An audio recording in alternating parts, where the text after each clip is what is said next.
بسم الله الرحمن الرحيم الحمد لله رب العالمين له النعمة وله الفضل وله الثناء الحسن وصلوات الله البر الرحيم والملائكة المقربين على سيدنا محمد طه الأمين وعلى آله وصحبه وسلم.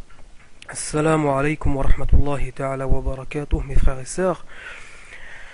Alors j'aimerais développer certains points que j'ai soulevés lors de l'audio précédente. Je voudrais déjà faire une petite remarque. Bien sûr, je ne vais pas trop m'étaler sur le sujet, mais bon, je lis tous vos commentaires et je constate que certaines personnes ne réfléchissent pas, malheureusement. Mais je vois quand même, alhamdoulilah, aussi des gens sensés qui raisonnent et qui réfléchissent. Alors pourquoi je dis qu'ils raisonnent? On a tous une raison. Il faut savoir que Allah Ta'ala a créé l'être humain avec une raison. Et ce qui différencie l'être humain de l'animal, c'est la raison. Alors comme je l'ai dit dans une précédente audio, la croyance musulmane est basée sur la logique. Elle est certes aussi basée sur les écrits du Coran, des hadiths, et aussi sur les paroles des savants, et notamment ceux du salaf. Donc c'est assez hallucinant, vous pouvez voir les propos haineux à mon égard. Bon, bien sûr, j'y prête pas du tout attention, mais bon, c'est simplement pour que vous constatiez. Vous voyez bien, j'ai bloqué personne, j'ai censuré personne. Alors à vous d'en juger. Alors on voit des expressions telles que main, visage, pied. Bon, vous savez à qui ils attribuent ça. C'est pas d'un être humain qu'ils veulent parler, bien entendu. Ils veulent parler d'Allah en lui attribuant des membres. Alors vous avez la preuve que ces gens veulent absolument assimiler Allah à la créature. Ils disent Allah a des mains. Alors il faut savoir, ils disent que Allah a deux mains droites. Donc ils disent qu'il y a une divergence. Ils disent que certains savants disent que Allah a deux mains droites, et d'autres qui disent que Allah a une main droite, une main gauche. Donc il faut savoir que ces gens attribuent à Allah la droite, la gauche, le haut et le bas. Donc ils disent que Allah est localisé. Voilà, ils disent qu'il est concerné par les 6 directions. Donc ils disent que Allah a des mains mais pas comme nous. Ils disent que Allah s'assoit pas comme nous. D'ailleurs, constatez par vous-même que ces gens n'argumentent que par des versets équivoques. Donc lisez le verset que j'ai mis au-dessus et méditez un peu dessus, Inch'Allah. Donc ces gens, en fait, ils sont concernés par le verset qui dit ce qui signifie: accepteriez-vous une partie du livre et rejeteriez-vous-en une autre? Ils prennent que des versets équivoques, ces gens-là. Ils savent faire que ça. Excusez-moi. Donc je vais faire clair en rentrant dans quelques détails. Alors, d'abord par rapport au verset Ar-Rahmanu ala al-Arsh istawa. Donc je vais rentrer dans quelques détails. Alors je vous ai expliqué les différents sens de ce mot dans la langue arabe. Donc on a dit que istawa veut dire pour un enfant qu'il a atteint une certaine maturité, pour une chose courbée qu'elle se redresse, pour la nourriture qu'elle cuit à point. Il a aussi le sens de se lever, le soleil se lève. Et il a aussi le sens de s'asseoir. Alors ces gens nous disent qu'il ne faut pas interpréter les versets équivoques. Ils disent d'ailleurs qu'ils sont clairs. Ils disent que ces versets équivoques sont clairs. En tout cas, c'est ce que je lis dans les commentaires. Alors, vous pouvez les vérifier, vous savez lire comme moi. Et ces gens nous disent Istawa veut dire Jalasa, al-Julus. Donc, al-Jalasa qui veut dire, al-Julus qui veut dire s'asseoir. Alors, ils disent Istawa veut dire s'asseoir, mais Istawa, il faut savoir quand même qu'il a plusieurs sens. Je viens de le dire. Mais al-Julus, il n'a qu'un seul sens. Alors j'ai une question à vous poser, les pseudo-salafis. Parce que, en fait, je vous pose des questions, mais vous ne savez répondre que par des calomnies, par la haine et les insultes. Voilà, c'est tout ce que vous savez faire. Vous êtes incapable d'argumenter par des preuves. Alors la première question, j'aimerais savoir, est-ce que vous admettez que la langue arabe est riche? Voilà, je veux savoir ça. Et que le mot istawa a plusieurs sens. Est-ce que vous admettez cela? Parce que nous, les sunnites, on interprète ce verset en disant que Allah a dominé le trône. Le mot istawa, il a le sens de dominer. Il faut savoir que le arsh, c'est la plus grande créature au niveau masse, au niveau volume. Donc si Allah domine le arsh, qui est la plus grande des créatures, automatiquement, il domine toute créature plus petite que le arsh. Alors, vous par contre, vous dites pas ça, vous dites que Allah istawa ala al-arsh, qui veut dire qu'il est assis sur le trône. Alors, j'ai une autre question à vous poser, les pseudo-salafis. Vous dites que le mot istawa veut dire s'asseoir. Est-ce que vous considérez ça comme une interprétation? Parce que vous dites vous-même qu'il ne faut pas interpréter. Mais vous interprétez. Car vous dites que istawa veut dire s'asseoir. Alors il faudrait qu'on m'explique, quand même. Si quelqu'un me dit istawa veut dire s'asseoir, c'est qu'il est en train d'interpréter le mot istawa en lui donnant un des sens qui est s'asseoir. Alors, si encore vous faisiez comme les gens du salaf de l'époque, en disant que Allah istawa sans comment et on s'arrête là. Bon, là on est d'accord. On serait d'accord avec vous à 100%. Il n'y a pas de problème. Mais au lieu de ça, vous interprétez le mot istawa par s'asseoir, et c'est une interprétation erronée qu'on ne peut pas attribuer à Allah Ta'ala, et cette interprétation contredit le verset de base qui dit Laysa kamithlihi shay, qui signifie rien ne lui ressemble. Parce qu'il faut savoir, que les versets clairs expliquent les versets équivoques. Les versets clairs se complètent, les versets entre eux se complètent et s'expliquent entre eux. Alors les versets, versets clairs et versets équivoques, ne se contredisent pas les uns les autres. Les versets clairs expliquent les versets équivoques. Alors j'ai encore une autre question à vous poser, vous pseudo-salafis. Quelle interprétation démontre la puissance de Allah et l'exemption de Allah de toute imperfection, bassesse, faiblesse ou besoin? Est-ce que c'est le fait de dire que Allah s'est assis sur le trône? Ou est-ce que c'est le fait de dire qu'il a dominé le trône? Alors bien entendu, vous ne saurez pas répondre, parce que vous et la logique ça fait deux. Mais j'ai quand même une autre chose à dire, parce que je sais de toute façon que vous ne répondrez pas. Concernant le grand savant Salafi al-Bukhari, j'en ai déjà parlé lors de la dernière audio, qui a interprété le verset de Surat al-Qasas, ce verset qui dit Kullu shay'in halikun illa wajha. Alors vous interprétez le mot wajh par visage. Par contre, al-Bukhari, il l'a interprété par sa souveraineté. Il a dit wajha qui signifie mulka. Mulka, donc c'est quoi? La souveraineté.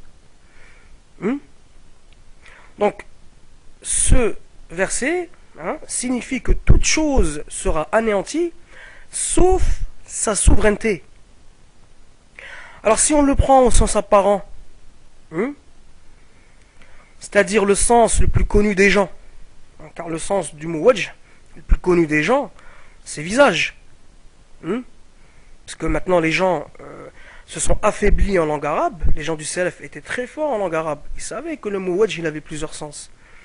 Donc si on le prend au sens apparent, ça voudrait dire que toute chose va s'anéantir, sauf le visage de Allah.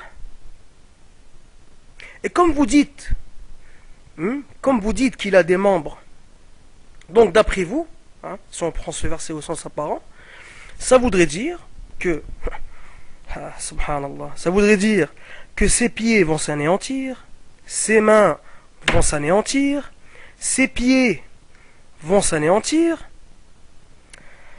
Ah, ça tient pas debout. Voilà, ça ne tient pas debout. Donc Al-Bukhari, je vais vous dire une chose, Al-Bukhari, il est innocent de ce que vous dites. Al-Bukhari, il n'a jamais dit le visage. Donc si on prend ce verset équivoque au sens apparent, ça voudrait dire qu'il ne restera plus que son visage. Puisqu'il faut prendre les versets au sens apparent, comme vous le dites, ça veut dire ça. Et que ses mains vont s'anéantir, ses pieds, la terre, les cieux, enfin tout quoi. Une autre chose, il y a un verset équivoque qui dit l'Orient et l'Occident appartiennent à Allah. Quelle que soit la direction vers laquelle vous vous tournez, le wajh de Allah est là. Donc, Al-Bayhaqi, dans son livre Al-Asma' wa Sifat, rapporte que Mujahid, l'élève, alors là tenez-vous bien, l'élève de Ibn Abbas, radiyallahu anhu, le cousin du prophète, sallallahu alayhi wa sallam, a dit que wajh, dans ce verset, veut dire la qibla de Allah, c'est-à-dire la direction de la prière. Donc ce hadith, on l'expliquera dans une autre audio, j'ai pas le temps. Donc il n'a pas dit visage. Il n'a pas dit visage. Donc c'est quand même l'élève de Ibn Abbas, radiyallahu anhu.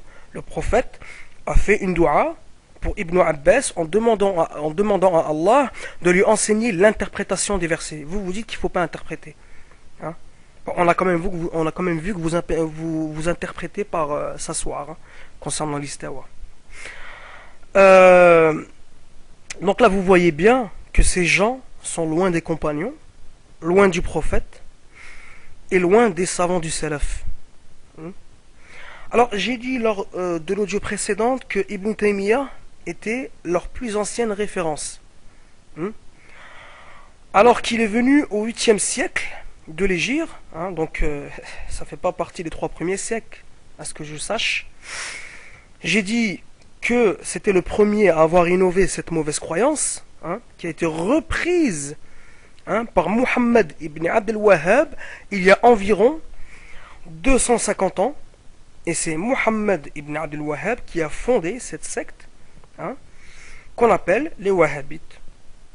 Donc il s'est inspiré de la croyance, de cette croyance anthropomorphiste de Ibn Taymiyyah. D'accord. Bon, je voulais faire cette petite précision parce que bon, il y a un pseudo salafi qui avait du mal à comprendre. Je sais pas, je crois que c'est leur porte-parole sur Dailymotion. C'est bizarre, ouais, je sais pas, il faut leur faire des schémas, il faut leur faire des dessins, je sais pas. Ils aiment bien imager ces gens-là, ils aiment bien, ils ont du mal à comprendre les choses, j'ai remarqué, subhanallah, ils ont vraiment du mal. Donc voilà, donc je t'explique, c'est ça en fait. Voilà, c'est Ibn Taymiyyah en fait, le premier qui a innové cette mauvaise croyance et qui a été reprise il y a 250 ans par Muhammad ibn Abdel Wahhab. C'est simple. Voilà mon petit. Donc après. Et Muhammad ibn Abdel Wahhab, il faut savoir, donc il a été quand même encouragé et motivé par les services secrets anglais.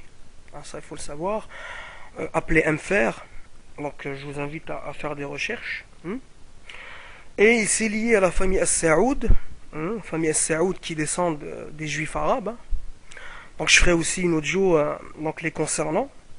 Donc, je vous invite à aller vérifier tout ça. Faut savoir quand même à l'époque du prophète d'ailleurs il y avait aussi des juifs arabes.